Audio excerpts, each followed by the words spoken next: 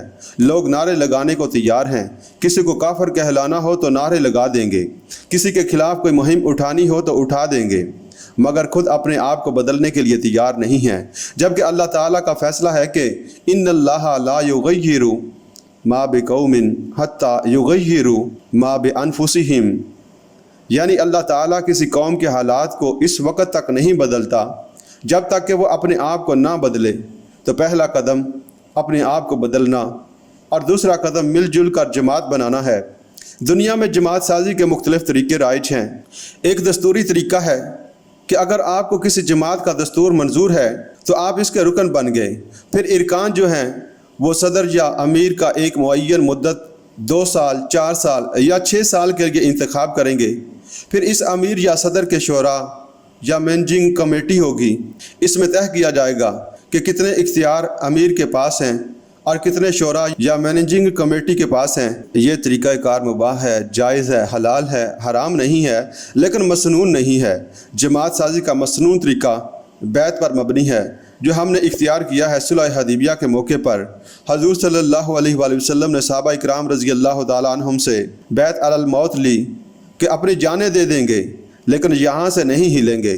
غزوہ احزاب میں خندق کھودی جا رہی تھی تو کئی وقتوں کے فاقے کے ساتھ صحابہ اکرام رضی اللہ تعالیٰ عنہم جب پھاڑے چلا رہے تھے تو ان کی زبان پر ایک شعر تھا جسے وہ آواز میں آواز ملا کر پڑھ رہے تھے۔ ہم وہ لوگ ہیں جنہوں نے محمد صلی اللہ علیہ وآلہ وسلم سے نحن الذین بایعوا محمدا علی الجہاد ما بقینا ابدا، ہم وہ لوگ ہیں جنہوں نے محمد صلی اللہ علیہ وآلہ وسلم سے جہاد کی بیعت کی ہے۔ اب یہ جہاد جاری رہے گا جب تک جان میں جان ہے، جب جان نکل جائے تو ہماری ذمہ داری ختم ہو جائے گی۔ جب تک جسم میں جان ہے یہ جہاد جاری رہے گا۔ اب آپ بیعت کے بارے میں یہ متفقہ علیہ روایت ملاحظہ کیجئے جس کے راوی حضرت عبادہ بن صامت رضی اللہ تعالیٰ عنہ ہیں۔ اس حدیث میں مذکور بیعت 9 نکات پر مشتمل ہے۔ حضرت عبادہ بن صامت رضی اللہ تعالیٰ عنہ فرماتے ہیں، ہم نے بیعت کی تھی اللہ کے رسول صلی اللہ علیہ وآلہ وسلم سے اس پر کہ آپ صلی اللہ علیہ وآلہ وسلم کا ہر حکم سنیں گے اور اطاعت کریں گے، چاہے مشکل ہو، چاہے آسانی ہو، چاہے ہماری طبیعتیں آمادہ ہوں، چاہے ہمیں طبیعتوں پر جبر کرنا پڑے، چاہے دوسروں کو ہم پر ترجیح دے دی جائے۔ ہم یہ نہیں کہیں گے کہ ہم آپ کے پرانے خادم تھے، آپ نے ایک نو وارد کو ہمارے اوپر امیر کیوں بنا دیا، بلکہ یہ آپ کا اختیار ہوگا، جسے آپ چاہیں امیر بنائیں۔ جنہیں امیر مقرر کیا جائے گا ان سے جھگڑیں گے نہیں، ان کی بھی اطاعت کریں گے، البتہ ہر موقع پر جو صحیح رائے ہوگی وہ ضرور پیش کر دیں گے۔ اللہ کے معاملے میں ہم کسی ملامت کرنے والے کی ملامت سے نہیں ڈریں گے۔ یہ بیعت محمد رسول اللہ صلی اللہ علیہ وآلہ وسلم نے صحابہ اکرام رضی اللہ تعالیٰ عنہم سے لی تھی۔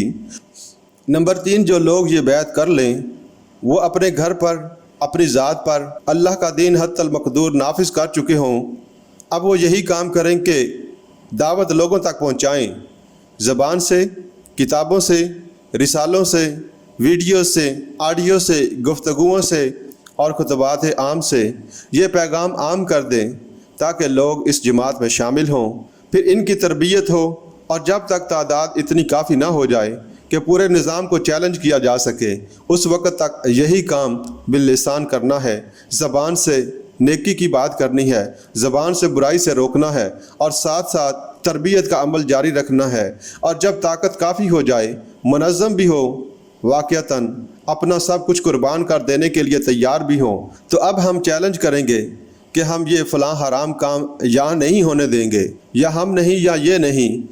گھراؤ کریں گے، جلوس نکالیں گے، اپنے سینے کھول کر کہیں گے چلاؤ ہم پر گولی۔